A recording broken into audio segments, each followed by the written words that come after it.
Օրը բարի է թանկագիներս, լավ օր եմ մաղթում ձեզ, հրաշալի օր Տերովը եւ այս խոսքերը եթե մենք լսենք, եթե չենք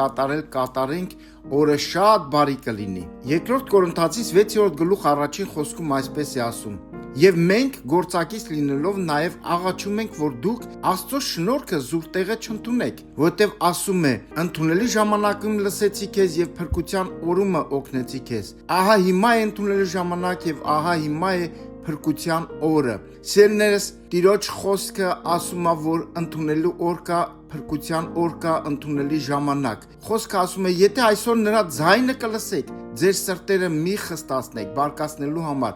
Այստեղ հիմնականում գիտեք ինչի մասին է, մարդկանց փրկության է վերաբերվում։ Տիտոսի մեջ ասում է Աստծո փրկարար շնորհքը բոլոր մարդկանց երևցավ։ Այսօր եթե դեռ չի երևացել քեզ, լսում ես,